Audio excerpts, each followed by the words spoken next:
مجلس سے قبل چند اشعار مرثیے کے تقریباً بند ہیں، یہ آپ سب کے سماعت کے حوالے ہیں۔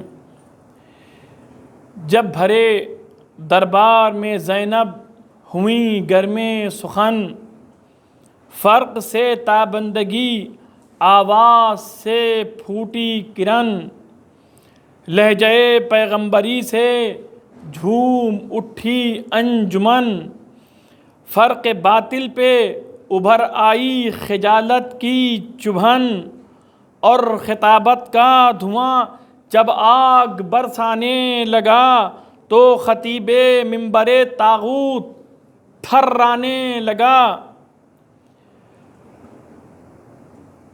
مرزا دبیر علی اللہ مقامہ کا شعر مرثیے کا ایک بند ہے: جب محفل یزید میں داخل حرم ہوئے، غش آیا ہر قدم پہ یہ ظلم و ستم ہوئے، زینب پکاری حادثے ایسے بھی کم ہوئے، سر کٹ گیا حسین کا بے پردہ ہم ہوئے، کیوں آسمان گر نہیں پڑتا دہائی ہے، زہرا کی بیٹی سامنے حاکم کے آئی ہے۔ رحم اللہ من قرأ الفاتحہ۔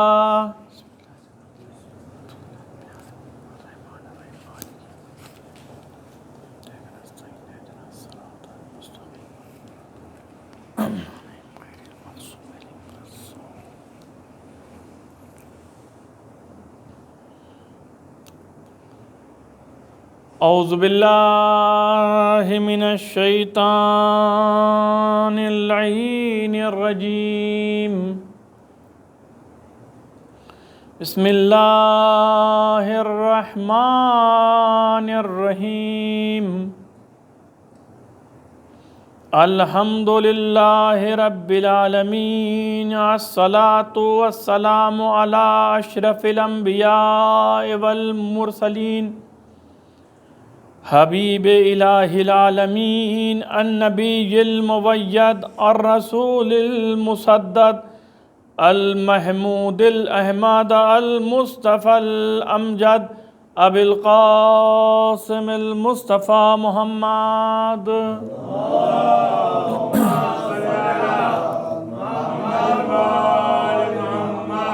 وعلى آلہ الطیبین الطاہرین المعصومین المظلومین، اما بعد فقد قال الامام الحسین علیہ السلام: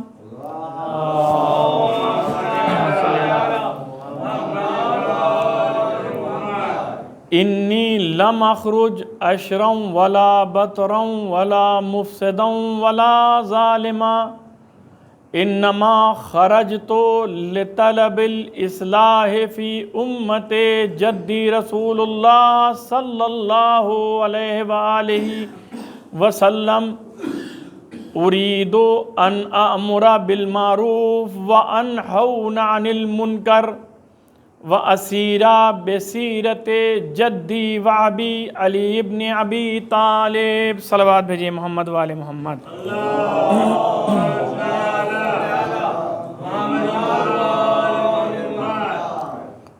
عزیزان محترم، ہمارے بزرگوں، عزاداروں، ماہ سفر اور ایام اربعین کے جو دن چل رہے ہیں، جسے عشرہ زینبیہ کہا جاتا ہے، وہ ختم ہو رہا ہے۔ جس طریقے سے عشرہ ختم ہو رہا ہے، مجھ کو لگتا ہے کہ اس سے پہلے ہی مومنین کم ہو رہے ہیں۔ میں نے اب زیادہ جو ہے وہ بولنا بہرحال ہر وقت کہنا صحیح نہیں ہوتا ہے اور نہ کہنا ہی ہے، لیکن وہ مثال دی جاتی ہے جہاں پر گڈھا ہوتا ہے پانی وہاں جمع ہوتا ہے، اور جہاں گڈھا ہی نہ ہو تو پانی بھر سے بہہ جاتا ہے۔ یہ ایام اربعین ایک عبادت کے لیے بہترین ذریعہ ہے۔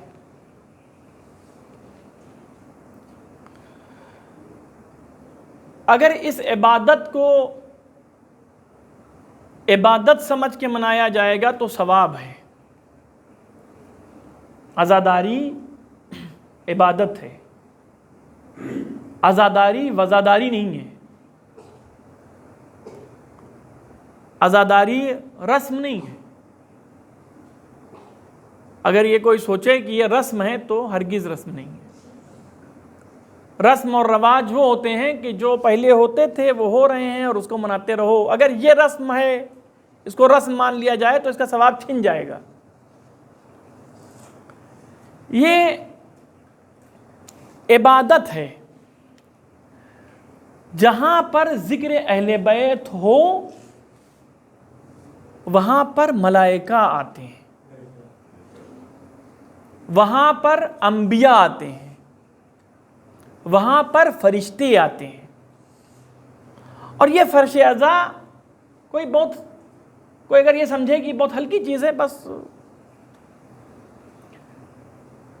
تو اس فرش ازا پر تمام معصومین آتے ہیں، خصوصاً صدیقہ طاہرہ حضرت فاطمۃ الزہرا سلام اللہ علیہا،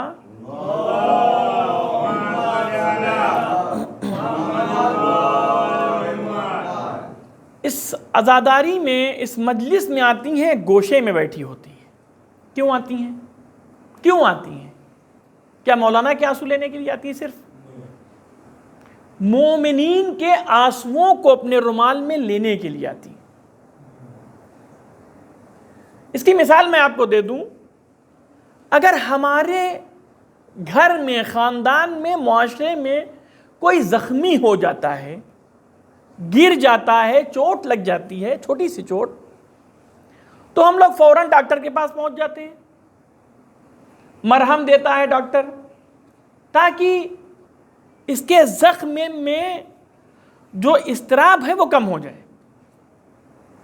صدیقہ طاہرہ حضرت فاطمۃ الزہرا سلام اللہ علیہا اس لیے آتی ہیں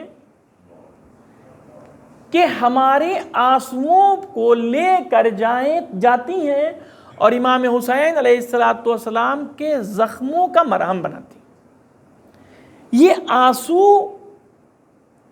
وہ آنسو نہیں ہیں، عام آنسو نہیں ہیں، یہ آنسو عبادت کا چشمہ ہیں جو ہمارے آنکھوں سے ذکر حسین کے عوض میں بہتا ہے۔ یہ آنسو قیمتی ہیں۔ لوگ سوچتے ہیں کہ ہیرا قیمتی ہوتا ہے، لیکن نہیں، ہیرے سے کہیں زیادہ قیمتی آپ کے آنسو ہیں۔ اس عزاداری میں امام سجاد علیہ السلام ہمارے چوتھے امام آتے ہیں۔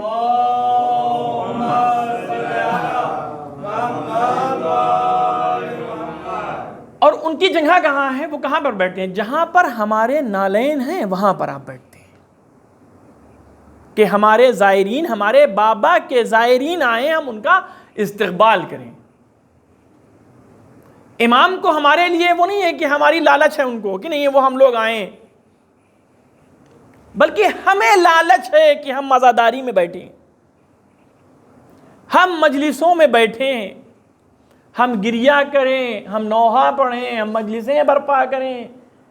یہ عظیم عبادت بادل کی طرح سے گزر رہی ہے، جیسے آسمان پہ بادل گزر رہے ہیں، دن میں کتنی بار نکلتے ہیں بادل، اور کبھی کبھی بادل جب تیزی سے بڑھتے ہیں اور زیادہ تعداد میں بادل ہوتے ہیں تو آپ کیا یہی جو پہاڑ ہے اس کو بند کر دیتے ہیں، چھپا دیتے ہیں۔ آج عزاداری بھی اسی طریقے سے گزر رہی، پہلی محرم سے لے کے آج 18 صفر ہو گئی ہے۔ پتہ چلا آپ کو یہ کیسے دن ختم ہو گئے، پسار ہو گئے؟ انسان 10 دنوں کے لیے جتنا اہتمام کرتا ہے، 10 دنوں کے لیے جتنی محنت کرتا ہے، کسی بھی اپنے پروگرام کے لیے اتنی محنت نہیں کرتا ہے۔ یہ عزاداری خانے 2 مہینہ 8 دن کے بعد یہ کالے پردے ہٹا دیے جائیں گے، جو کالے بلیک قلم ہیں یہ کلر میں تبدیل ہو جائیں گے، جتنے پردے ہٹا دیے جائیں گے۔ یہ سب کیوں لگائے گئے ہیں؟ یہ کیوں ہیں؟ یہ ایک ایسا غم ہے کائنات میں کہ جس غم کو منانے کے لیے ہم نے اپنے عزاخانوں کو، ہم نے اپنی عبادت گاہوں کو سیاہ پرچم سے سیاہ کر دیا ہے۔ اور یہی نہیں، خانہ کعبہ کا غلاف بھی امام حسین علیہ السلام کی عزاداری کر رہا ہے۔ یہ کالا غلاف بھی سید الشہداء کے غم میں مشغول ہے،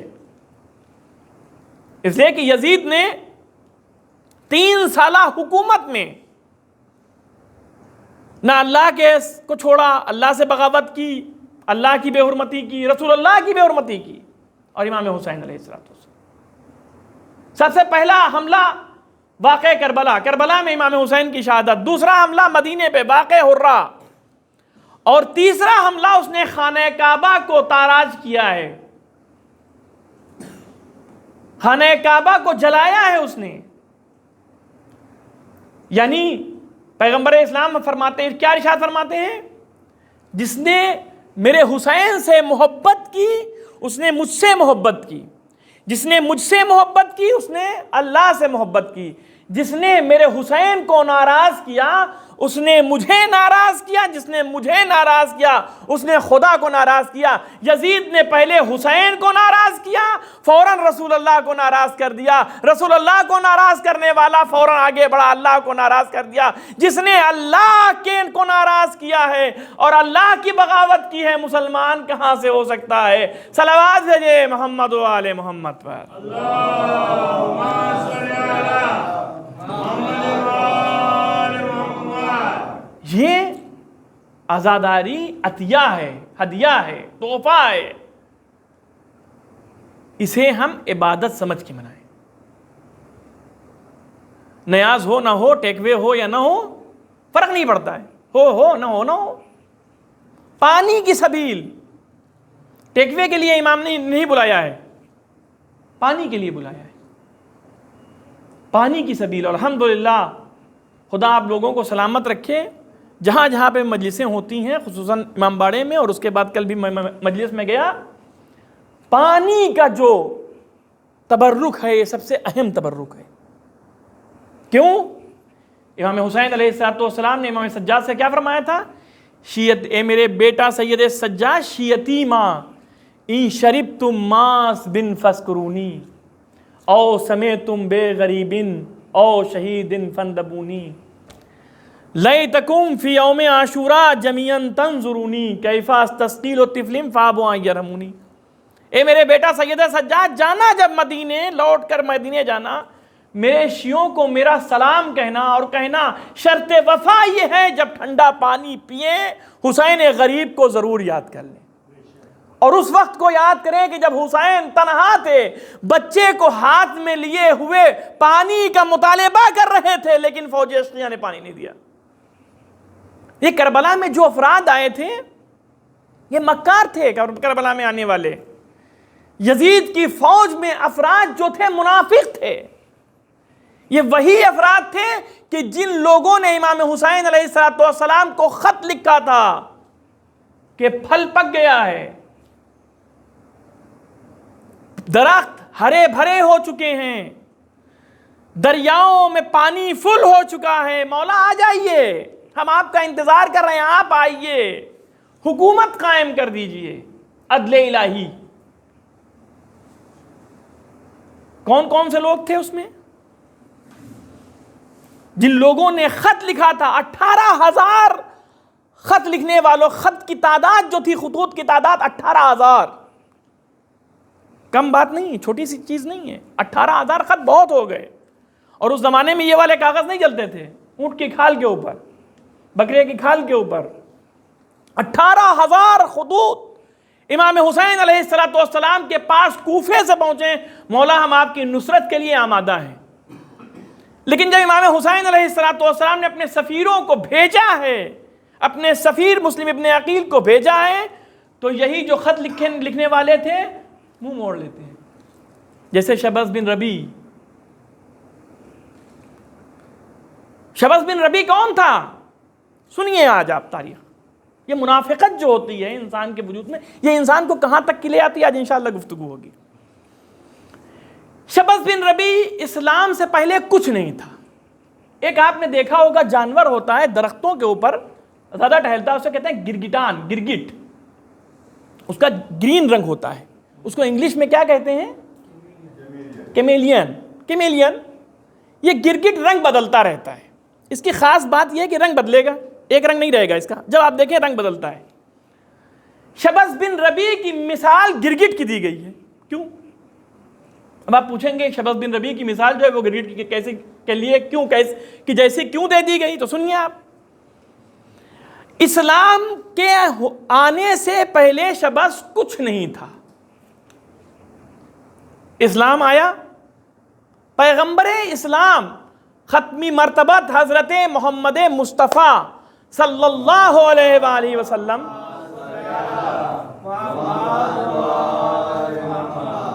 آپ کے زمانے میں یہ ایمان لایا، مسلمان ہو گیا، لیکن گرگٹ جو ہوتا ہے وہ گرگٹ رہتا ہے۔ یہ وہ گرگٹ تھا کہ یہ صحابی رسول نہ بن سکا۔ کچھ زمانہ گزرا، جب کچھ زمانہ گزرا تو ایک شخص کھڑا ہوا سجاح کے نام سے، اس نے پیغمبری کا اعلان کیا۔ یہ گرگٹ صاحب جو شبس بن ربی تھے، منافق تھے، یہ اس کے خیمے میں چلے گئے، اس کے پاس۔ اسلام سے کدھر چلے گئے؟ پھر کفر سے اسلام کی طرف، اب پھر اسلام سے کفر کی طرف، اور سجاح کے مؤذن بن گئے صاحب، مؤذن بنے رہے۔ بعض لوگ ہوتے نہیں پروپیگنڈا منتری جن کو کہتے ہیں، کچھ قوم میں، ہماری قوم میں نہیں، ہوتے ہیں منافق قوموں میں، کچھ ہوتے ہیں پروپیگنڈا منتری، وہ ڈیک سے زیادہ چمچ گرم۔ یہ شبس صاحب جو تھے وہ سجاح کے مؤذن، ان کے چمچے تھے جو گرم تھے۔ کچھ دن کے بعد ان کو یہ احساس ہوا کہ جو میں کر رہا ہوں شاید غلط کر رہا ہوں۔ یہ پھر پلٹ آئے، اپنا مسلمان ہو گئے مسلمان، رسول اللہ کے ساتھ رہے۔ رسول اللہ کی وفات کے بعد فوراً شبس نے خلفاء کو قبول کیا، اور امیر المومنین کے پاس ابھی نہیں آئے، اور قبول کرتے کرتے عثمان کے ساتھ، حضرت عثمان کی رکاب میں بیٹھ گئے، آ کے ان کے ساتھ ہو گئے، ہم رکاب ہو گئے، ان کی بیعت کر لی۔ اب یہ سب جو کچھ ہیں وہ یہی ہیں، اللہ ایک اور ان کے خلیفے تین۔ ایک کو مان ہی چکے تھے، دوسرے کے پاس بھی گرے، اس سے پہلے سجاد کو مان چکے تھے، تو اب ان سے کوئی بعید تھوڑی ہے، کچھ بھی کر سکتے ہیں بھائی۔ یہ کوفیوں کی ایک اور خاص بات تھی، کوفے کے لوگ اپنے کو جلدی سے چینج کر لیتے تھے۔ جیسے ہی مدینے میں ابن زیاد آتا ہے، داخل ہوتا ہے مدینے میں، اہلاً و سہلاً مرحبا، اہلاً و سہلاً۔ مکر میں ابن زیاد کے پھنس چکے ہیں نا۔ اس کے بعد جب ابن زیاد کا دورہ ختم ہوتا ہے تو یہ جناب مختار کے ساتھ میں آتے ہیں، جب جناب مختار خلافت پہ بیٹھتے ہیں، خلیفہ کوفے کے خلیفہ بنتے ہیں، تو اہلاً و سہلاً مرحبا، اہلاً و سہلاً ہوتا نہیں ہے، جیسا دیس اور ویسا بھیس، ٹھیک ہے۔ جب مختار کا حساب کتاب ختم ہوا اور اس کے بعد کس کا آیا ہے؟ عبداللہ ابن زبیر کی حکومت آئی ہے، تو عبداللہ ابن زبیر کے ہاتھوں پہ بیعت کوفے والوں نے کیا، اور اہلاً و سہلاً مرحبا کہہ کے جناب مختار پہ حملہ کروایا۔ یہ کوفے والے تھے جو دغا دینے والے تھے۔ شبس بن ربی بھی کیا ہے؟ کوفے کا رہنے والا ہے۔ عثمان کی کا خاتمہ ہوتا ہے، یہ فوراً امیر المومنین کی رکاب میں آ جاتے ہیں اور امیر المومنین کا ساتھ دیتے ہیں، کافی جنگوں میں انہوں نے ساتھ دیا، لیکن جنگ نہروان میں جب آپ امیر المومنین جنگ نہروان میں آئے ہیں تو اس نے حرکت یہ کی کہ جنگ نہروان میں خوارج کا ساتھ دیا، امیر المومنین کو چھوڑ دیا، لیکن ڈرا، جنگ میں خوارج کے ساتھ شامل نہیں ہوا،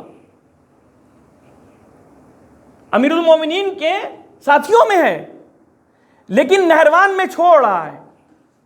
زمانہ گزرا اور امام حسن مجتبیٰ علیہ السلام کے پاس، پھر امام حسن کے پاس آ گیا، کچھ ٹائم تک جناب مولا امام حسن کے ساتھ رہا، لیکن ساتھ رہ کر اس نے فتنے برسائے اور معاویہ کا پورا سپورٹ کیا، اور کرتے کرتے معاویہ کے ہاتھ میں جا کے، گود میں جا کے بیٹھ گیا۔ یہی شبث تھا کہ مدینے معاویہ کے بعد اس نے یزید کی حکومت کو ایکسپٹ کیا، خلیفۃ المسلمین یزید کو چنا اور کربلا میں امام حسین کے مقابل میں آ گیا۔ یہ شبث بن ربیع ہیں۔ ابھی پوری بات کو بھی واضح آپ کو کروں گا کہ منافق ہوتا کیسا ہے۔ امام حسین علیہ السلام سے ایک واقعے کو جناب حذیفہ نقل کرتے ہیں، صلوات بھیجئے پر محمد و آل محمد پہ۔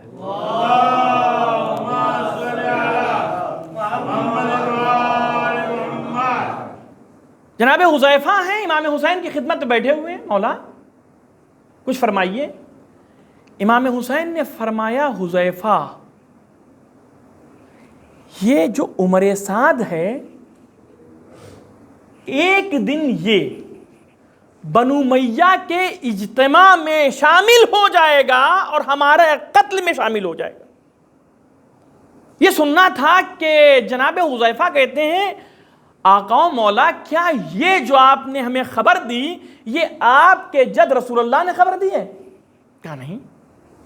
جناب حذیفہ رسول اللہ کے پاس آئے اور رسول اللہ سے پوچھا، یا رسول اللہ آپ یہ بتائیے، آج ہم سے حسین ابن علی علیہ السلام نے یہ فرمایا کہ عمر سعد ایک دن عمر سعد ہمارے مقابلے میں آئے گا، بنو امیہ کا ساتھ دے گا، جو کہ عمر سعد بھی امیر المومنین کے ساتھ میں تھا۔ ابن ملجم کون تھا؟ ابن ملجم کہیں اور باہر سے نہیں آیا تھا، گھر کا بیدی تھا، لنکا ڈھایا۔ امیر المومنین کے صحابیوں میں سے ایک صحابی ابن ملجم تھا۔ عمر سعد بھی امیر المومنین کے ساتھیوں میں تھا، صحابیوں میں تھا، لیکن امام حسین پیشن گوئی کیا کر رہے ہیں کہ یہ ہمارے قتل میں شامل ہوگا، بنو امیہ کا اجتماع جو ہمارے خلاف اٹھے گا اس میں عمر سعد ساتھ پیش ہوگا، اور یہ قتل امام حسین کے میرے قتل کے لیے یہ آمادہ ہو جائے گا اور لوگوں کو آمادہ کرے گا۔ یہ منافق یہاں ہوتے ہیں کہ منافق آستین میں بیٹھے ہوئے سانپ بنے بیٹھے رہتے ہیں، یہیں سے منافقت کرتے ہیں۔ غور طلب بات ہے۔ کہتے ہیں کہ یہ رسول اللہ صلی اللہ علیہ وسلم سے فرمایا کہ یا رسول اللہ آپ نے کیا امام حسین کو یہ خبر دی؟ کہا نہیں، میں نے خبر نہیں دی، اس لیے کہ میرا حسین ان علوم سے آگاہ ہے جو زمین اور آسمان کے علم ہے، جتنی زمین کا علم سے آگاہ ہے اس سے زیادہ آسمان کے علموں سے حسین آگاہ ہے۔ جو میرا قول ہے وہی حسین کا قول ہے، جو حسین کا قول ہے وہی ہمارا قول ہے۔ اسی لیے امام پیغمبر ختمی مرتبہ فرماتے ہیں، حسین منی وانا من الحسین۔ صلوات بھیجے محمد و آل محمد۔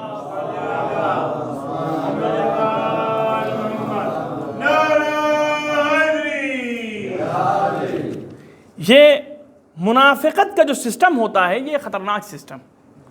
ابھی شبث کی بات کو ہم ابھی آگے بڑھائیں گے اور آپ کے وقت کے اندر انشاءاللہ ختم کریں گے تاکہ آپ لوگ تھکے نہ اور کل کی مجلس میں ٹائم پہ آ جائیں۔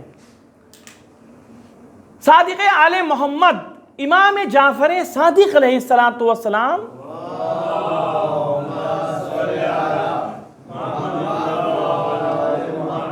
آپ ارشاد فرماتے ہیں، من لقی المسلمین بوجہین، جو مسلمانوں سے دو چہرے بنا کر ملتا ہے، دو چہروں سے ملتا ہے۔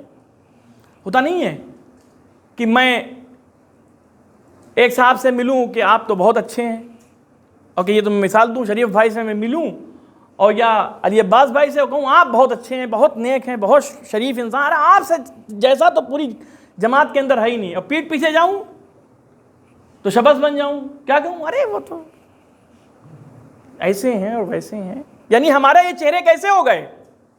دو چہرے. امام فرماتے ہیں من لقی المسلمین بوجہین، جو مسلمانوں سے دو چہروں کے ساتھ میں ملتا ہے، ولسانین، اور دو زبانوں کے ساتھ میں ملتا ہے. نہیں، پہلی زبان کیا تھی؟ بہت اچھے ہیں، بہت نیک ہیں، بڑے خبیث ہیں، نعوذ باللہ معاذ اللہ، بہت ایسے ہیں اور بہت ویسے ہیں، ساری برائیاں. ایک تو برائی کی یہ گناہ، منافقت کی دوسرا گناہ، اور تہمت رکھی تیسرا گناہ. ایک ساتھ میں تین ہم نے کام اپنے انجام دے دیے.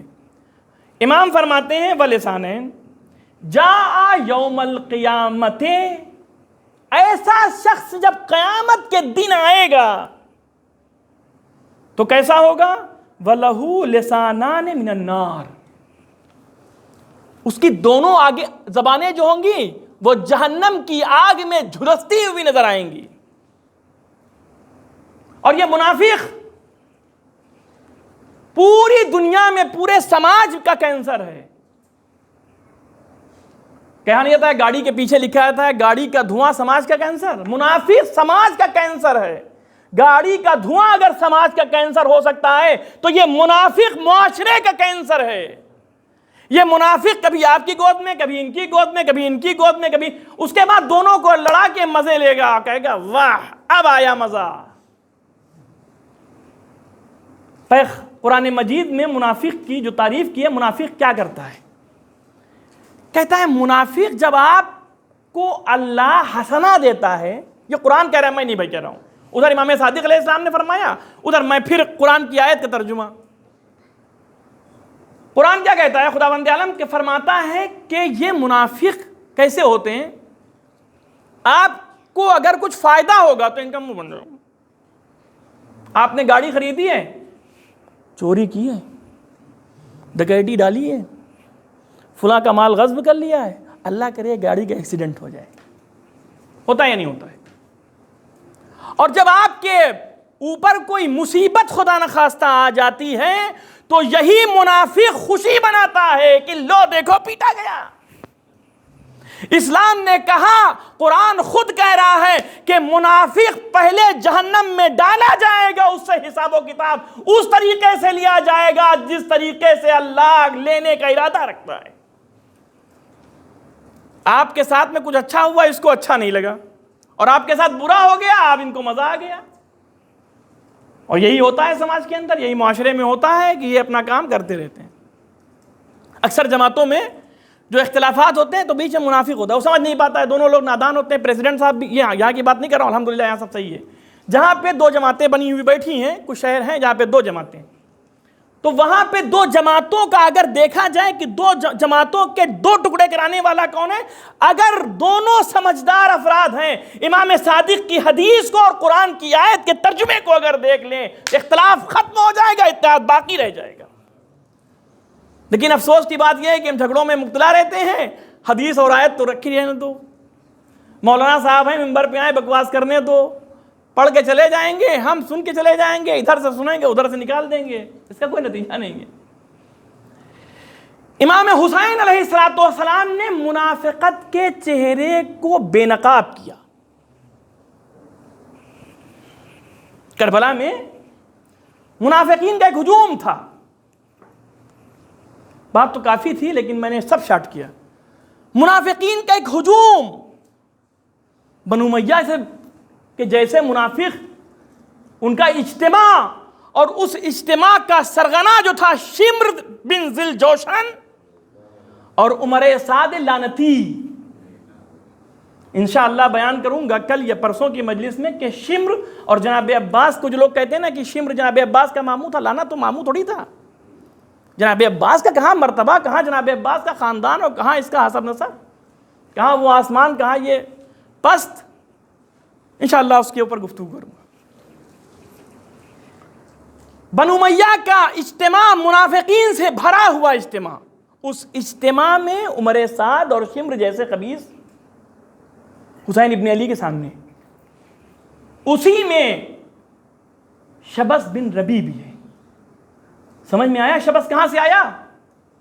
شبس جب وہاں سے نکلا امام حسن کو چھوڑ کے معاویہ کے پاس گیا ہے اور معاویہ کی بیعت میں شامل ہوا ہے، بیعت کی ہے، پھر یزید کی بیعت، اب وہ آیا ہے حسین ابن علی کو قتل کرنے کے لیے۔ جو صفین میں علی کا ساتھ دے رہا تھا، جو نہروان میں علی کو چھوڑ گیا تھا اور حسن کے ساتھ میں پھر ہو گیا تھا، آج وہ گرگٹ آیا ہے حسین کے مقابلے میں۔ امام حسین کے سامنے جب آتا ہے تو امام حسین علیہ السلام کھڑے ہوتے ہیں اور فرماتے ہیں، اے عمر سعد، اے شبس، اور دو لوگوں کے اور نام آپ گناتے ہیں اور کہتے ہیں، کیا تم لوگوں نے یہ بتاؤ کہ کیا تم لوگوں نے مجھے خط نہیں لکھا تھا؟ اور خط میں کیا تم لوگوں نے یہ نہیں لکھا تھا کہ پیڑ ہرے بھرے ہو گئے ہیں، پھل تیار ہیں، نہریں بھر چکی ہیں، آپ آ جائیے، حکومت آپ کے ہاتھ میں ہے، ہم آپ کے ساتھ ہیں؟ کیا تم نے نہیں کہا تھا؟ تو یہ سب منہ پھیر رہے تھے۔ جب منافق کو پھنسا لیتے ہیں نا، پکڑ لیا جاتا ہے نا، تو آڑے اور تیرے گھومتا ہے، چونکہ اس کے پاس رائے فرار نہیں ہے۔ ایک اور نصیحت کرتا چلو، امام حسین نے فرمایا ہے کہ منافق کو پہچاننا ہے تو کبھی اس کے غلطے کے اندر آنا نہیں، اس کے فریب میں آنا نہ آنا۔ دو لوگوں کے بیچ میں اگر منافق گھس گیا ہے، دونوں آمنے سامنے آ کے اپنی بات کو حل کر لو، ورنہ یہ سانپ کا کام کرے گا، تم کو بھی ڈسے گا، ان کو بھی ڈسے گا۔ اور آج ایک آدھ جگہ کے اوپر ایسا ہو رہا ہے کہ دو لوگوں کے چکر میں پوری جماعت ڈسٹرب ہے۔ عزیزان محترم، منافقت کو ختم کیا جائے۔ شبس جو ہے وہ گھبرایا ہوا ہے۔ شبس سے جب کہا گیا کہ تم حسین ابن علی کی طرف جاؤ، تو اس کو جنگ کرنے کی اس میں ہمت نہیں تھی،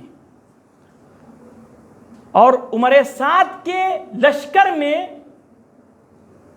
اس کو جو پیدل لشکر گیا تھا، وہ پیدل لشکر کا کمانڈر بن کے گیا تھا شبس۔ جو علی والا تھا کل، وہ آج معاویہ والا بن کے آیا ہے۔ یہ منافقت تھی یا نہیں تھی؟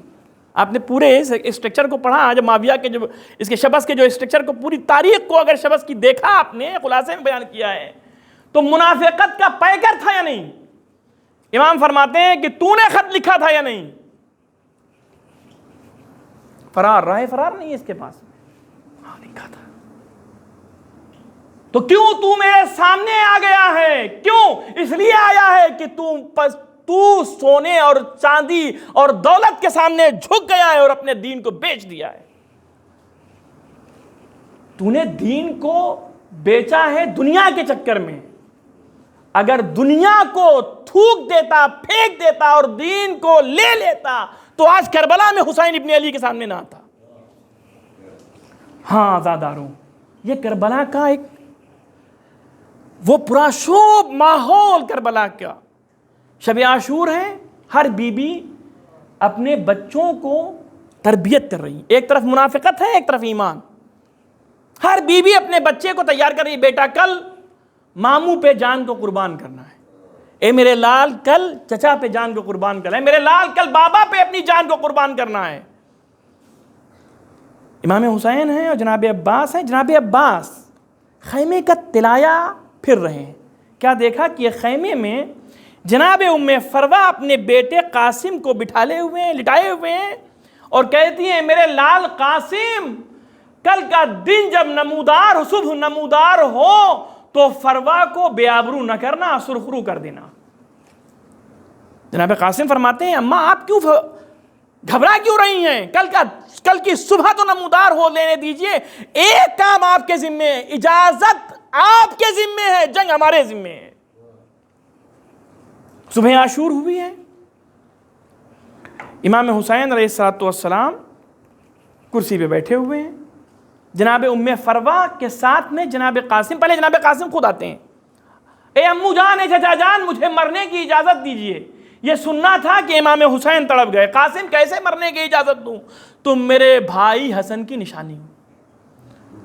امو میں نے وعدہ کیا تھا کہ جب آپ پہ کوئی وقت آئے گا تو قاسم اپنی جان کو آپ پر فدیہ کر دے گا، یہ ایمان کا پیمانہ ہے۔ امام فرماتے ہیں قاسم تمہارے نظر میں، تمہارے نزدیک موت کیسی ہے؟ کیف عندکم الموت، موت تمہارے نظر میں نزدیک کیسی ہے؟ جناب قاسم فرماتے ہیں احلا من العسل، شہد سے زیادہ شیریں۔ سمجھ میں آیا کربلا میں کیسے کیسے نونہال تھے کہ جو موت کو عزت سمجھ رہے تھے اور زندگی کو ذلت سمجھ رہے تھے، ذلت سے نکلو عزت کی طرف بڑھو۔ جناب قاسم کو اجازت نہیں ملی، جناب ام فروا کے پاس گئے، اماں چچا جان مجھے مرنے کی اجازت نہیں دے رہے ہیں، اماں آپ چلیے۔ اچھا بیٹا، اے میرے لال تم کو اگر اجازت لینا ہے، تمہیں ایک چیز میں بتاؤں، جب تمہارے بابا دنیا سے رخصت ہو رہے تھے تو تمہارے بازو پہ ایک تعویذ باندھا تھا اور مجھ سے یہ کہا تھا کہ جب میرے بھائی پہ کوئی مصیبت آن پڑے تو اس تعویذ کے ساتھ میں میرے لال کو بھیج دینا۔ اے قاسم، اس تعویذ کو اپنے ہاتھوں میں لو، چچا کی خدمت میں جاؤ۔ جناب قاسم تعویذ کو لیے ہوئے امام حسین کی خدمت میں آئے، امام نے اس تعویذ کو کھولا، خط کو دیکھا، وصیت امام حسن کو جب دیکھا ہے تو باقاعدہ امام گریہ و زاری کے ساتھ رونے لگے۔ ہائے میرا مظلوم بھائی، ہائے میرا بے کس بھائی۔ ایک بار اس تعویذ کو دیکھنا تھا، اس میں یہ لکھا تھا، اے قاسم میری وصیت یہ ہے کہ جب میرا بھائی نرغہ آدھا میں گرے تو میرے بھائی پہ میری طرف سے قربان ہو جانا، اجرکم علی اللہ۔ امام حسین نے اس تعویذ کو کلیجے سے لگایا، قاسم کو رخصت کیا۔ قاسم کو کس طریقے سے رخصت کیا؟ ارے قاسم 13 سال کے ہیں، گھوڑے پر سوار نہیں ہو سکتے، ایک طرف سے جناب عباس بڑھے، ایک طرف سے امام حسین، جناب قاسم کو سوار کیا۔ میدان میں قاسم آئے، وار پہ وار کر رہے ہیں۔ یہ کون آیا ہے؟ ارے یہ علی کا پوتا ہے جو میدان کارزار میں ہے، جنگ پہ جنگ کرتے کرتے ایک شقی آگے بڑھتا ہے، جناب قاسم کو ایک نیزہ مارتا ہے، قاسم گھوڑے سے زمین پر گرے، آواز دی اے چچا مدد کو آئیے۔ ادھر امام حسین نے آواز سنی، عباس و حسین و علی اکبر کربلا کے بن میں پہنچے۔ کیا دیکھا؟ دھول اڑ رہی ہے، اینا قاسم، اینا قاسم۔ ارے لاش قاسم سے آواز آئی، اے چچا جان، ارے قاسم یہاں موجود ہے۔ اب جو لاشے پہ پہنچے، کیا دیکھا؟ قاسم کا بدن گھوڑوں کے سموں سے پامال ہو چکا۔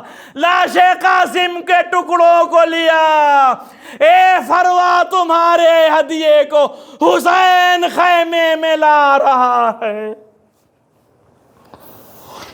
الا لا تطلعوا القوم الظالمین وسيعلم الذين ظلموا أي منقلب ينقلبون۔